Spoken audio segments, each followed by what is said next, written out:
여러분은 사람을 겉모습으로 판단하시나요? 저는 이순옥입니다. 올해 61예요. 새벽 4시부터 동네 쓰레기를 줍는 환경미화원이죠. 그날 저는 물 한 잔을 거절했습니다. 그리고 그 남자는 흉기를 꺼냈어요. 제 하루는 새벽 3시 30분에 시작됩니다. 알람이 울리면 일어나요. 잠옷 벗고 작업복 입고 세수하고요. 커피 한 잔 마시고 집을 나서는 게 3시 50분쯤이에요. 동네는 아직 깜깜합니다. 가로등 불빛만 겨우 길을 비추고 있죠. 간혹 새벽 배달하는 오토바이 소리가 들리고 24시간 편의점 불빛이 보일 뿐이에요. 저는 청소도구함을 끌고 정해진 구역으로 갑니다. 우리 동네 3번 구역이 제 담당이에요. 아파트 단지 주변과 상가 앞도로죠. 쓰레기는 새벽에도 있어요. 밤새 누군가 버리고 간 담배꽁초, 일회용 커피잔, 술병, 비닐봉지. 끝이 없죠. 저는 집게로 하나씩 줍습니다. 허리 숙이고 담고 또 숙이고요. 1시간에 몇백 번은 허리를 굽히는 것 같아요. 예전엔 힘들었어요. 허리도 아프고 무릎도 아프고요. 근데 이제는 익숙해졌어요. 5년째 하고 있으니까요.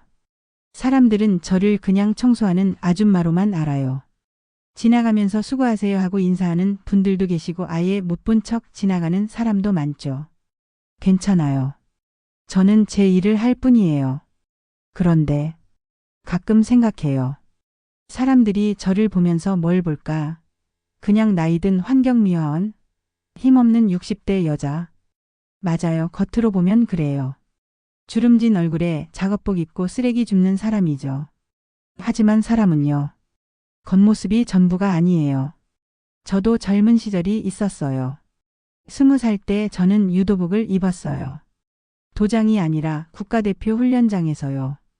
그때 제 별명이 뭐였는지 아세요? 바람이었어요. 상대가 정신 못 차리게 빠르게 매다꼬지 한 판 내는 게 제 특기였거든요. 국가대표로 3년 뛰었어요. 메달도 몇 개 땄죠. 그때는 정말 세상이 제 것 같았어요.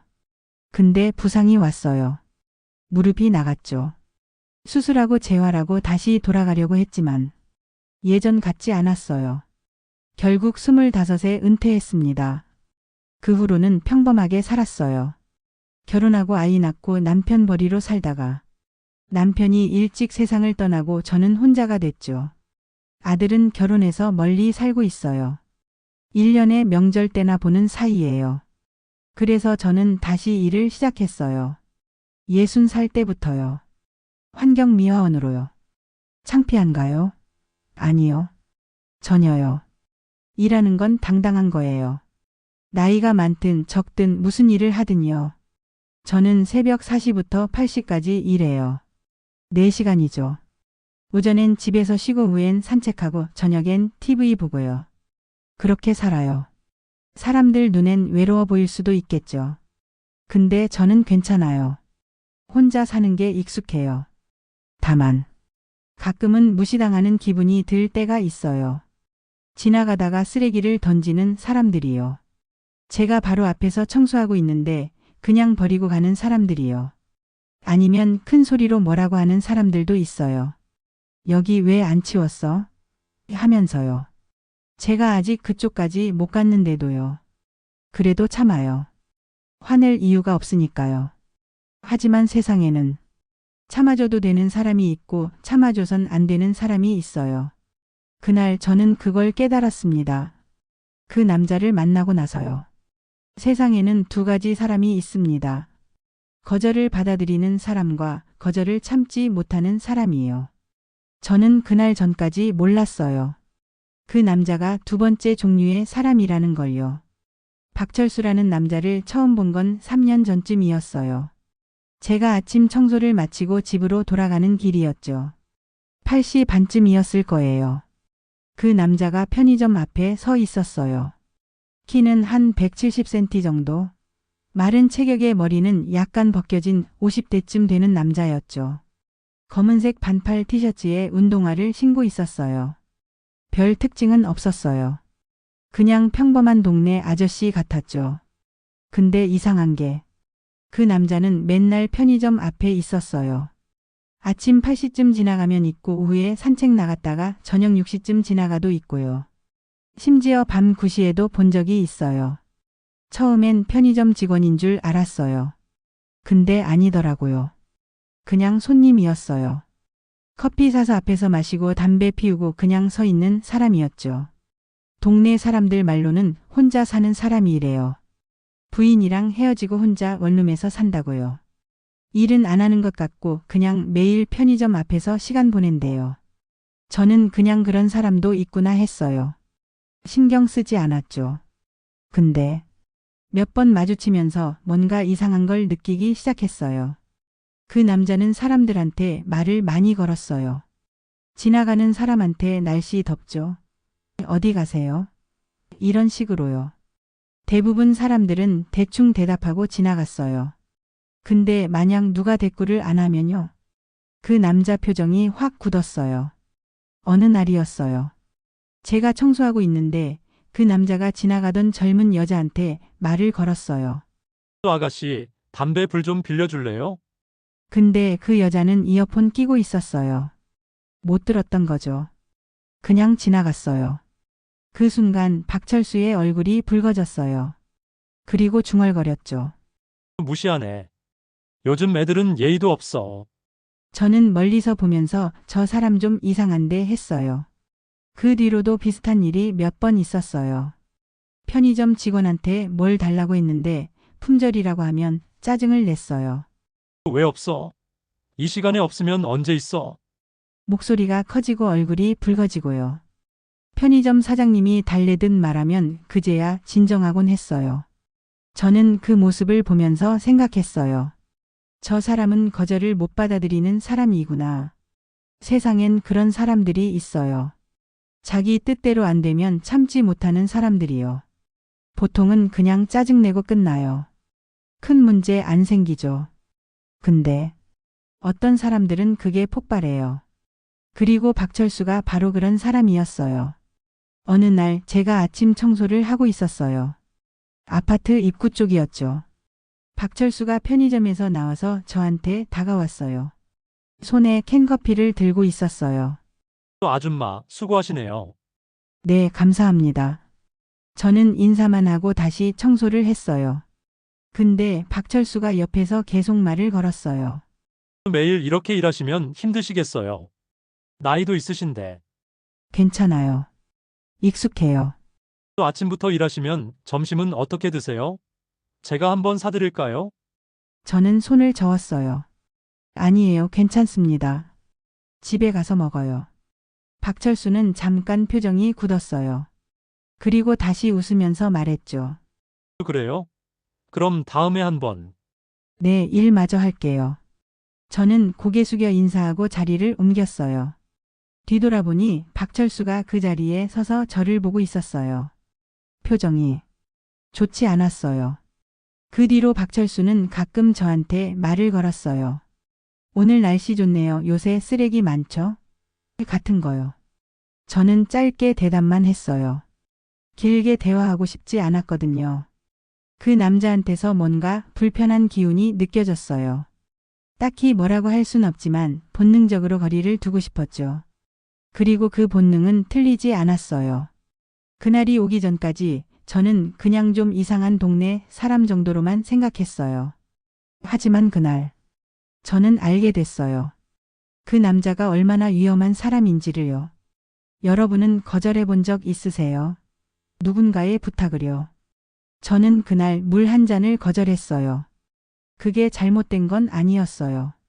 하지만 그 남자는 달리 생각했던 것 같아요. 그날은 유난히 더웠어요. 7월 말이었죠. 폭염주의보가 내려진 날이었어요. 아침부터 햇볕이 뜨겁게 내리쬐었죠. 저는 평소처럼 새벽 4시에 출근했어요. 그런데 그날은 새벽인데도 공기가 후텁지근했어요. 습도가 높았거든요. 청소를 시작한 지 1시간쯤 지났을까요? 이미 땀이 줄줄 흘렀어요. 작업복이 땀에 젖어서 등에 찰싹 달라붙었죠. 물통을 꺼내서 한 모금 마셨어요. 미지근한 물이었지만 그래도 시원했어요. 그때가 5시 반쯤이었을 거예요. 날이 밝아오기 시작했죠. 저는 상가 앞도로를 청소하고 있었어요. 어제 저녁에 누가 버린 치킨 상자를 주우면서 문득 뒤에서 인기척이 느껴졌어요. 돌아보니 박철수가 서 있었어요. 평소보다 훨씬 일찍 나온 거였어요. 보통은 8시쯤 봤는데 그날은 새벽 5시 반에 나타난 거죠. 또 아줌마, 벌써 나오셨네요. 네, 일찍 시작했어요. 저는 짧게 대답하고 다시 청소를 했어요. 박철수는 제 옆에서 서성거렸어요. 뭔가 말을 하고 싶은 것 같았지만 저는 계속 일을 했죠. 한 10분쯤 지났을까요? 박철수가 다가왔어요. 또 아줌마, 더운데 힘드시겠어요. 좀 덥긴 하네요. 물 좀 주실 수 있어요? 목이 마른데 편의점이 아직 안 열었거든요. 저는 잠깐 멈칫했어요. 손에 들고 있던 제 물통을 봤죠. 반쯤 남아 있었어요. 근데 줄 수가 없었어요. 이유가 뭐냐고요? 첫째, 저도 물이 필요했어요. 아직 일이 2시간 넘게 남았거든요. 이 더운 날씨에 물 없이 일할 순 없었죠. 둘째, 물통은 제 입이 직접 닿는 거예요. 낯선 남자한테 줄 수 있는 게 아니었어요. 셋째, 그냥 본능적으로 거절하고 싶었어요. 그 남자한테서 느껴지는 불편한 기운 때문이었죠. 저는 조심스럽게 말했어요. 죄송해요. 저도 일하는 중이라 물이 필요해서요. 저쪽에 자판기 있으니까 거기서 사드세요. 박철수의 표정이 변했어요. 웃던 얼굴이 순식간에 굳었어요. 눈빛이 차가워졌죠. 물 한 잔 달라는 건데. 그것도 못 주세요? 죄송합니다. 제가 쓸 물이라서요. 또 아니, 물 한 모금이 뭐가 대수라고. 아줌마가 마신 거 내가 마시면 어때요? 목소리가 조금 커졌어요. 저는 뒤로 한 걸음 물러났어요. 뭔가 불편한 느낌이 더 강해졌거든요. 정말 죄송해요. 저도 일 끝날 때까지 마셔야 해서요. 자판기가 바로 저기 있잖아요. 박철수는 제가 가리키는 자판기 쪽을 쳐다봤어요. 고작 20m 정도 떨어진 곳이었죠. 그리고 다시 저를 봤어요. 돈이 없어서 그러는데요.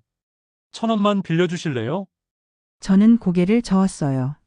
죄송합니다. 저 돈 안 가지고 다녀요. 사실이었어요. 일할 땐 지갑을 안 가지고 나오거든요. 필요 없으니까요. 박철수는 한참을 저를 쳐다봤어요. 그 눈빛이 무서웠어요. 화가 나 있는 게 보였거든요. 얼굴이 붉어지고 주먹을 쥐고 있었어요. 저는 본능적으로 한 걸음 더 뒤로 물러났어요. 그리고 말했죠. 죄송해요. 저 일 마저 해야 해서 갈게요. 저는 청소도구함을 끌고 자리를 옮기려고 했어요. 근데 박철수가 제 앞을 막았어요. 왜 이렇게 차갑게 구세요? 나한테 뭐가 불만이에요? 불만 없어요. 그냥 일하는 중이라 그래요. 거짓말 나한테 물 안 주려고 핑계대는 거잖아요. 목소리가 점점 커졌어요. 저는 주변을 둘러봤어요. 이 시간엔 사람이 없었어요. 아직 새벽 6시도 안 됐거든요. 심장이 빠르게 뛰기 시작했어요. 이건 위험한 상황이에요. 저는 느꼈어요. 저 정말 가봐야 해요. 다른 구역 청소해야 하거든요. 저는 최대한 침착하게 말하고 박철수를 피해서 걸으려고 했어요. 그때였어요. 박철수가 제 팔을 잡았어요.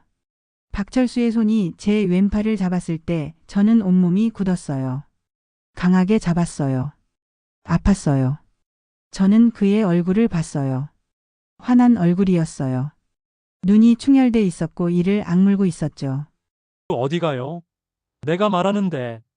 손 놓으세요. 제 목소리는 침착했어요. 떨리지 않았어요. 왜냐하면 저는 이런 상황에 익숙했거든요.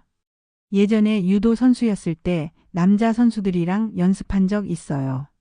체급도 안 맞고 힘도 더 센 남자들이요. 그때 배웠어요.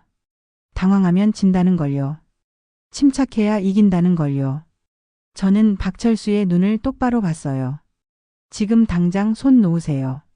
그러지 않으면 신고합니다. 신고. 뭘 신고해요? 내가 뭘 했는데? 제 몸을 허락 없이 잡았잖아요.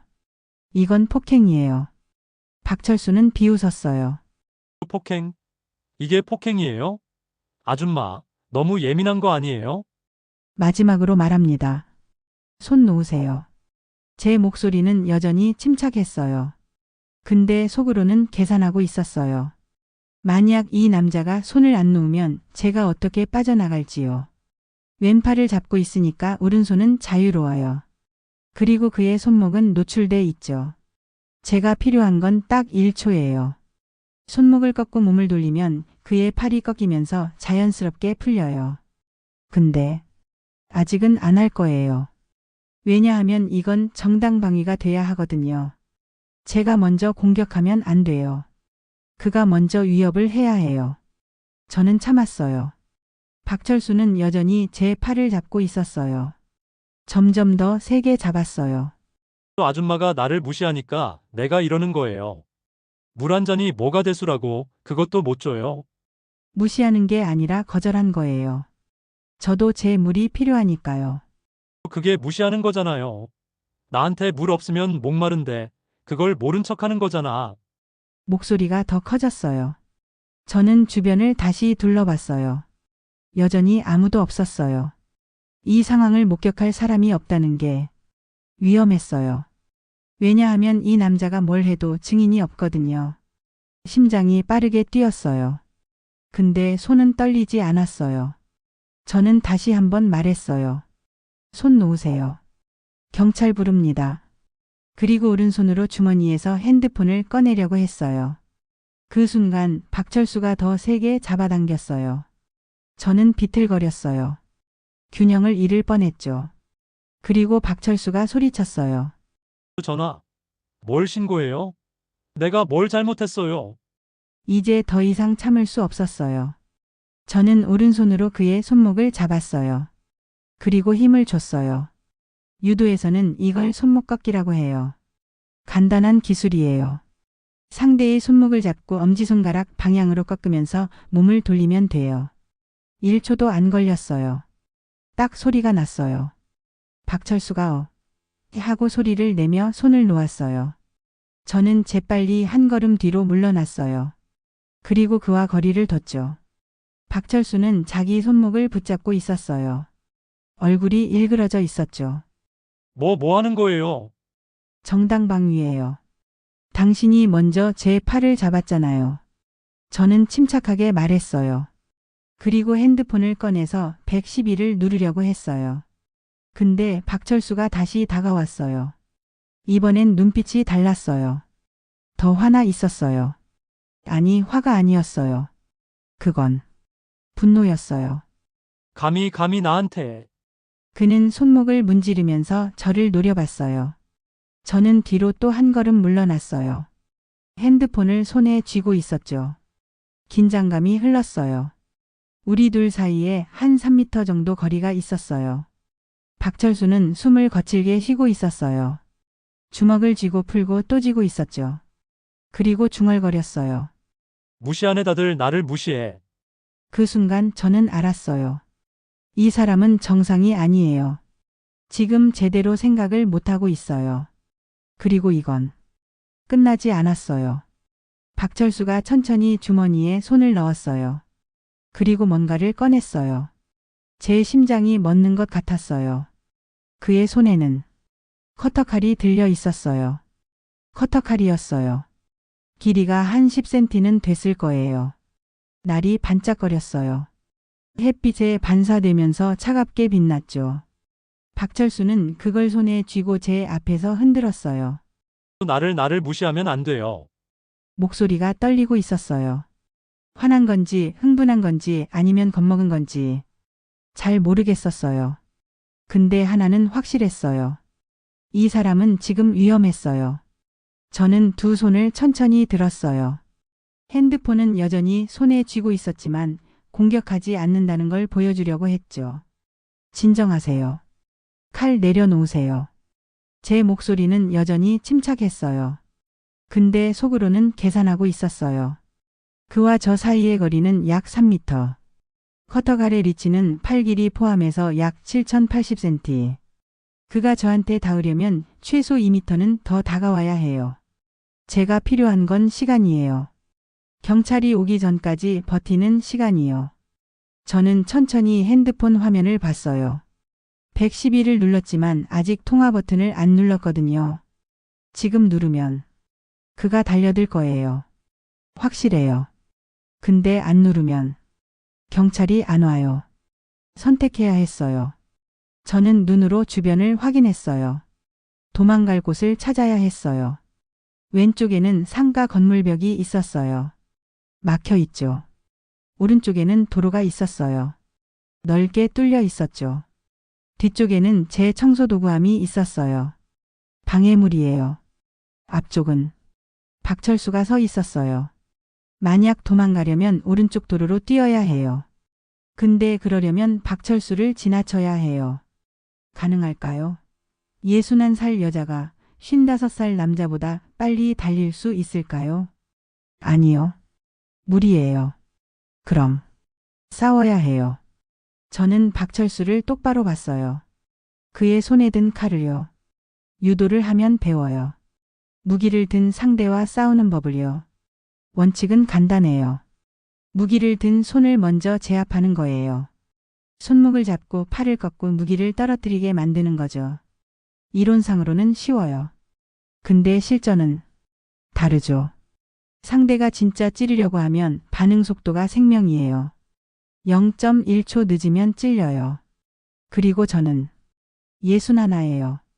반응 속도가 예전 같지 않아요. 근데 해야 해요. 다른 선택지가 없으니까요. 박철수가 한 걸음 다가왔어요. 왜 다들 나를 무시하는 거예요? 아무도 당신을 무시하지 않았어요. 거짓말. 아까도 물 안 줬잖아요. 나한테 물 한 잔이 뭐가 아까워서. 저도 필요했다고 했잖아요. 핑계야. 다 핑계. 그냥 나를 무시하는 거야. 그가 또 한 걸음 다가왔어요. 이제 2m 정도 남았어요. 저는 천천히 뒤로 물러났어요. 거리를 유지하려고요. 도망가지 마요. 나랑 얘기해요. 얘기는 경찰 오면 해요. 지금은 칼 내려놓으세요. 경찰. 내가 뭘 잘못했어요? 나는 그냥 목말랐을 뿐이에요. 목소리가 점점 커졌어요. 거의 소리 지르는 수준이었죠. 저는 그 틈을 이용해서 통화 버튼을 눌렀어요. 신호음이 울렸어요. 한 번, 두 번, 세 번. 112 긴급신고센터입니다. 전화기 너머에서 목소리가 들렸어요. 저는 재빨리 말했어요. 상가 앞도로 남자가 칼 들고 있어요. 빨리 와주세요. 그리고 주소를 말하려고 했는데 박철수가 달려왔어요. 빨랐어요. 생각보다 훨씬 빨랐어요. 2m를 단번에 좁혔어요. 칼을 휘둘렀어요. 저는 본능적으로 몸을 옆으로 틀었어요. 칼날이 제 왼쪽 어깨를 스쳤어요. 따끔했어요. 베었어요. 깊지는 않았어요. 옷이 찢어지고 피가 배어 나왔지만 깊은 상처는 아니었어요. 핸드폰이 바닥에 떨어졌어요. 전화기에서 여보세요? 여보세요? 하는 소리가 들렸어요. 근데 이제 신경 쓸 겨를이 없었어요. 박철수가 다시 칼을 들어 올렸어요. 이번엔 진짜 찌르려고 하는 거예요. 저는 그 순간 결정했어요. 더 이상 피하지 않기로요. 제 눈빛이 변했어요. 61살 환경미화원 이순옥이 아니었어요. 23 유도 국가대표 이순옥이었어요. 사람들은 착각해요. 나이 들면 약해진다고요. 맞아요. 체력은 떨어지죠. 근데 몸은 기억해요. 평생 훈련한 그 기억을요. 저는 그 순간 23으로 돌아갔어요. 1987년이었어요. 저는 23이었고 국가대표 유도 선수였죠. 체급은 63kg급이었어요. 지금보다 10kg 정도 더 나갔던 때죠. 근육이 많았거든요. 그때 제 별명이 바람이었다고 했죠. 왜 그런 별명이 붙었는지 아세요? 빨라서요. 유도에서 중요한 건 힘이 아니에요. 타이밍이에요. 상대가 움직이는 그 0.1초의 틈을 잡아야 해요. 그 순간 중심을 무너뜨리고 메다꼬지를 해야 하죠. 저는 그걸 잘했어요. 상대가 공격하려고 팔을 뻗는 그 순간 손목을 잡고 돌아서서 등 뒤로 넘겼어요. 한 판이었죠. 3초도 안 걸렸어요. 코치님이 그랬어요. 순호가 너는 상대가 생각하기 전에 이미 끝내버린다고요. 그게 제 스타일이었어요. 빠르고 정확하고 끝까지요. 1987년 아시안게임에서 동메달을 땄어요. 1988년 서울올림픽 출전을 목표로 훈련했죠. 근데 부상이 왔어요. 무릎인대가 나갔어요. 경기 중에 상대가 제 다리를 잡아당겼고 꺾였죠. 수술하고 재활했어요. 1년 걸렸어요. 다시 돌아가려고 했는데 예전 같지 않았어요. 속도가 안 나왔어요. 통증이 있었어요. 결국 25에 은퇴했습니다. 그게 제일 힘들었던 시기였어요. 유도가 제 전부였거든요. 그게 없으니까 제가 누군지 모르겠더라고요. 한참을 방황했어요. 근데 어느 날 깨달았어요. 유도 선수 이순옥은 끝났지만 사람 이순옥은 계속된다는 걸요. 그래서 평범하게 살았어요. 결혼하고 아이 낳고 주부로 살았죠. 유도는 추억이 됐어요. 가끔 옛날 사진 보면서 그때는 정말 멋있었지 하고 웃었어요. 근데 몸은 잊지 않더라고요. 무거운 물건 들 때 자연스럽게 허리를 굽히고 무릎으로 드는 저를 발견했어요. 넘어질 뻔할 때 몸이 저절로 구르면서 충격을 흡수하더라고요. 누가 갑자기 팔을 잡으면 손목 꺾는 자세가 자동으로 나왔어요. 몸이 기억하고 있었던 거예요. 40년 동안 훈련한 그 기억을요. 그리고 지금 그 기억이 살아나고 있었어요. 박철수가 칼을 들고 달려오는 걸 보면서 저는 시간이 느리게 가는 것 같았어요. 그의 오른손에 칼이 있어요. 팔을 들어 올리고 있어요. 찌르려고 해요. 제 쪽으로요. 0.5초 후면 칼이 제 몸에 닿을 거예요. 근데 저는 침착했어요. 왜냐하면 알거든요. 뭘 해야 하는지를요. 첫 번째 칼을 피해야 해요. 몸을 왼쪽으로 틀면서 그의 칼을 든 오른손을 스쳐 지나가게 해요. 두 번째 손목을 잡아야 해요. 칼이 제 옆을 지나가는 순간 제 왼손으로 그의 오른손목을 잡아요. 세 번째 중심을 무너뜨려야 해요. 그의 손목을 잡은 채로 몸을 돌려요. 그러면 그의 팔이 꺾이면서 앞으로 쏠려요. 네 번째 넘겨요. 그의 중심이 앞으로 쏠렸을 때 제 오른쪽 다리로 그의 다리를 걸어요. 그리고 힘껏 당겨요. 메다꽂이에요. 한 판이에요. 이 모든 게 3초 안에 끝나요. 이론상으로는요. 근데 실전은 다르죠. 저는 61예요. 반응 속도가 느려요. 힘도 약해요. 무릎도 아파요. 실수하면 죽어요.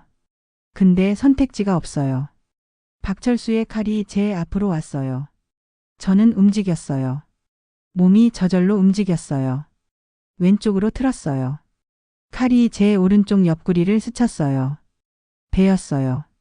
따끔했어요. 근데 신경 쓸 겨를이 없었어요. 저는 왼손으로 그의 오른손목을 잡았어요. 꽉요. 박철수가 하고 소리쳤어요. 저는 몸을 돌렸어요. 그의 팔이 꺾였어요. 중심이 앞으로 쏠렸어요. 저는 오른쪽 다리로 그의 다리를 걸었어요.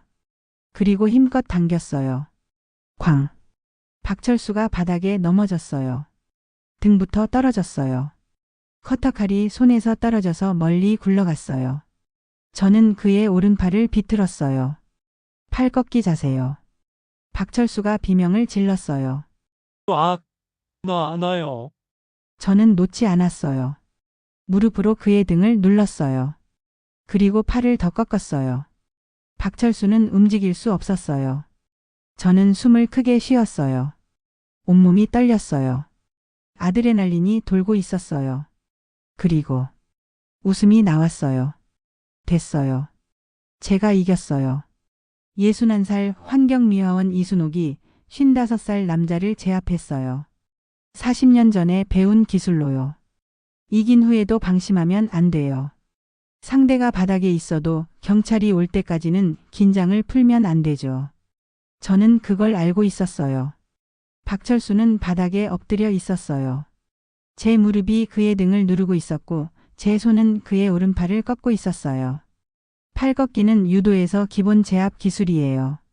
팔꿈치 관절을 반대로 꺾어서 움직이지 못하게 만드는 거죠. 조금만 더 힘을 주면 부러져요. 저는 딱 그 직전까지만 힘을 줬어요. 박철수는 계속 소리를 질렀어요. 또 아파요. 놔줘요. 팔 부러져요. 움직이지 마세요. 움직이면 더 아파요. 제 목소리는 침착했어요. 박철수는 얼굴을 바닥에 대고 있었어요.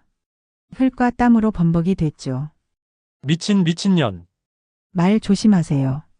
지금 상황에서 그런 말 하는 게 도움 안 돼요. 저는 주변을 둘러봤어요. 바닥에 떨어진 핸드폰이 보였어요. 아직 통화 중이었어요. 여보세요? 112센터 들리세요?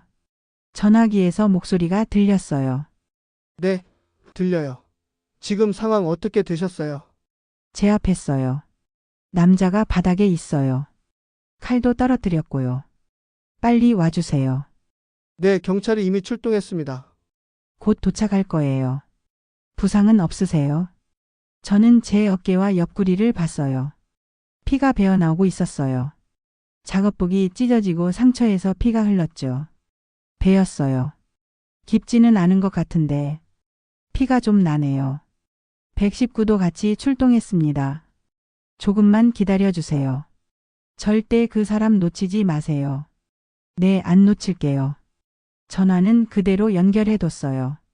박철수는 여전히 바닥에 있었어요. 힘을 빼고 있었죠. 그런데 갑자기 몸부림쳤어요. 놔란 말이야. 저는 재빨리 팔을 더 꺾었어요. 박철수가 비명을 질렀어요. 그리고 다시 멈췄어요. 가만히 있으세요. 경찰 올 때까지만요. 저는 숨을 고르면서 시간을 확인했어요. 112에 신고한 지 5분쯤 지났을 거예요. 경찰이 오려면 아마 5분 정도 더 걸릴 것 같았어요. 그 사이에 사람들이 모여들기 시작했어요. 6시 반쯤 됐거든요. 출근하는 사람들이 지나가다가 저희를 봤죠. 어머, 저기 사람이 쓰러져 있어. 싸우는 건가? 사람들이 멀찍이서 구경했어요. 저는 큰 소리로 말했어요. 이 사람이 칼로 저를 공격했어요. 112 신고했으니까 경찰 올 때까지 증인 돼주세요. 사람들이 웅성거렸어요. 칼? 진짜요? 저기 칼 떨어져 있네. 누군가 바닥에 떨어진 커터칼을 발견했어요. 저 칼 건드리지 마세요. 증거예요. 제가 소리쳤어요. 그때 사이렌 소리가 들렸어요. 경찰차요. 저는 안도의 한숨을 쉬었어요. 드디어 왔어요. 경찰차가 멈췄고 경찰관이 내렸어요. 남자 경찰관이었어요. 20대 후반쯤 돼 보이는 젊은 분이었죠. 신고하신 분이세요? 네, 맞아요. 경찰관들이 다가와서 상황을 확인했어요. 지금 제압하고 계신 거예요? 네, 이 사람이 칼로 저를 공격했어요. 저기 칼 떨어져 있어요. 경찰관이 커터칼을 확인했어요. 그리고 증거 봉투를 꺼내서 넣었어요. 이제 놓으셔도 돼요. 저희가 처리할게요. 네. 저는 천천히 박철수의 팔을 놓았어요. 그리고 뒤로 물러났죠. 경찰관들이 박철수를 일으켜 세웠어요. 그리고 수갑을 채웠어요. 박철수는 고개를 숙이고 있었어요. 아무 말도 하지 않았어요. 할머니 부상 어디세요? 어깨하고 옆구리를 베었어요. 그때 119 구급차가 도착했어요. 구급대원이 내려서 제 상처를 확인했어요. 응급처치 해드릴게요. 병원 가셔야 할 것 같은데요. 많이 깊나요? 생명에 지장은 없는데 꿰매야 할 수도 있어요. 구급대원이 소독하고 거즈를 대줬어요. 경찰관이 제게 물었어요. 정확히 어떻게 된 건지 설명해 주실 수 있으세요? 저는 처음부터 차근차근 설명했어요. 물을 거절한 것, 팔을 잡힌 것, 칼을 꺼낸 것, 공격당한 것, 제압한 것까지요. 경찰관들은 제 말을 듣고 메모했어요. 할머니 혹시 유도하셨어요? 옛날에요. 아주 오래전에요. 경찰관이 웃었어요. 제압 자세가 완벽하던데요. 저도 경찰학교에서 배웠는데 할머니가 저보다 잘하시는 것 같아요. 저도 웃었어요. 그럴 리가요. 그냥 몸이 기억한 거예요. 박철수는 경찰차에 태워졌어요. 창문 너머로 저를 봤어요. 표정이 멍했어요. 아직도 믿기지 않는다는 표정이었죠.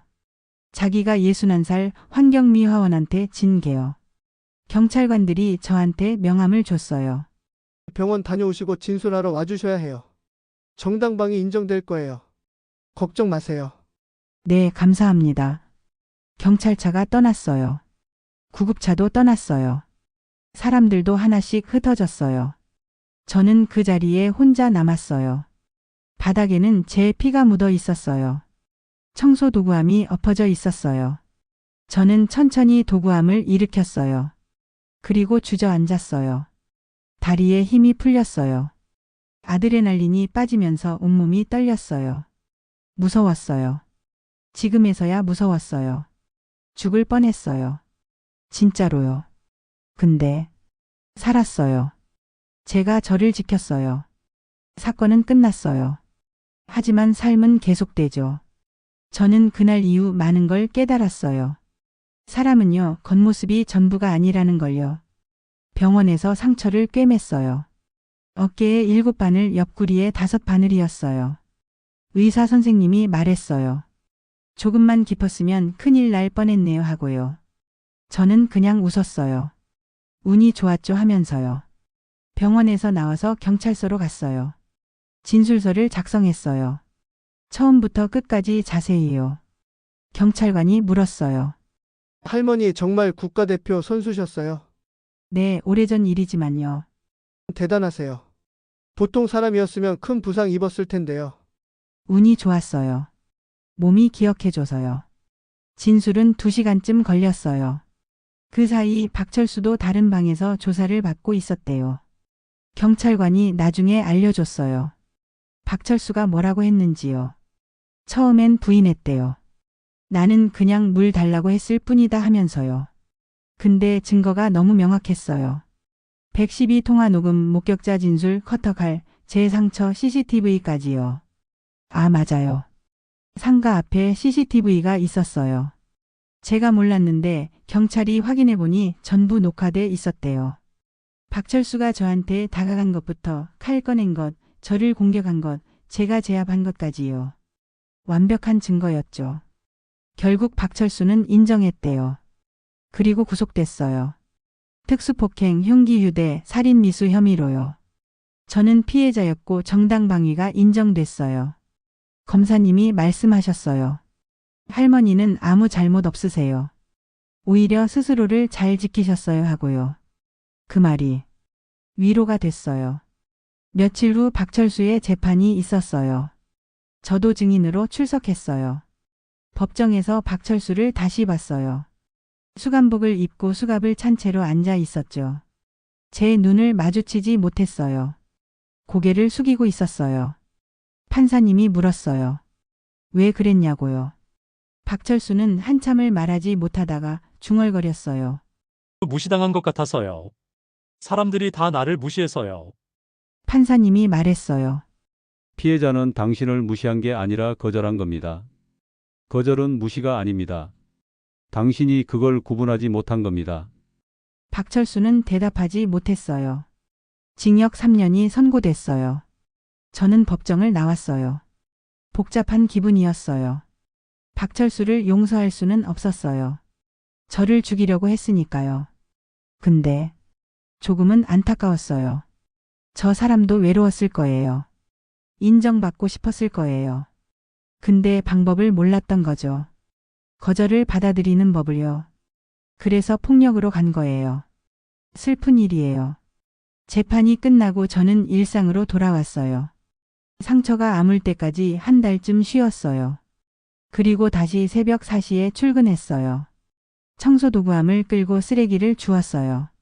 사람들은 여전히 저를 청소하는 아줌마로 봤어요. 괜찮았어요. 저는 제가 누군지 알고 있었으니까요. 61살 환경미화원이지만 동시에 전직 국가대표 유도 선수예요. 약해 보이지만 강해요. 늙었지만 아직 써먹을 수 있어요. 그리고 무엇보다 저는 저를 지킬 수 있어요. 사건 이후로 동네 사람들이 저를 다르게 보기 시작했어요. 저 아줌마 유도 선수였대요. 칼 든 남자 3초 만에 제압했대요. 소문이 퍼졌죠. 편의점 사장님이 말했어요. 언니, 진짜 대단하세요. 저 같으면 무서워서 도망갔을 거예요. 저는 웃으며 말했어요. 나도 무서웠어요. 근데 도망갈 데가 없었으니까요. 이제 사람들이 저한테 더 친절해졌어요. 지나가다 인사도 하고 가끔 음료수도 사주고요. 근데 저는 예전처럼 살아요. 새벽 4시 출근하고 8시에 퇴근하고 집에서 쉬고요. 평범한 일상이에요. 다만 한 가지 달라진 게 있어요. 제가 저를 더 자랑스럽게 생각하게 됐어요. 나이 들었다고 무시당할 필요 없어요. 환경미화원이라고 무시당할 필요 없어요. 여자라고 약할 거라고 생각하면 안 돼요. 사람은요, 겉모습이 전부가 아니에요. 저를 보세요. 61살 환경미화원이에요. 주름진 얼굴에 구부정한 허리를 가진 할머니예요. 근데 저는 강해요. 필요하면 싸울 수 있어요. 그리고 이길 수 있어요. 여러분도 마찬가지예요. 여러분이 누구든 어떤 모습이든 여러분 안에는 힘이 있어요. 그 힘을 믿으세요. 그리고 필요할 때 쓰세요. 저는 오늘도 새벽 4시에 일어나요. 작업복 입고 청소도구함 끌고 거리로 나가요. 쓰레기를 줍죠. 평범한 일이에요. 근데 전 이 일이 자랑스러워요. 왜냐하면 이게 제 일이고 저는 제 일을 당당하게 하는 사람이니까요. 그리고 누가 저를 무시하려고 하면요. 저는 이제 알아요. 제가 얼마나 강한 사람인지를요. 이야기를 끝까지 들어주셔서 감사합니다. 여러분이라면 어떻게 하셨을까요? 댓글로 의견 남겨주시면 정말 감사하겠습니다. 구독과 좋아요 그리고 알림 설정까지 해주시면 다음 이야기도 함께 할 수 있습니다. 다음에 또 만나요. 감사합니다.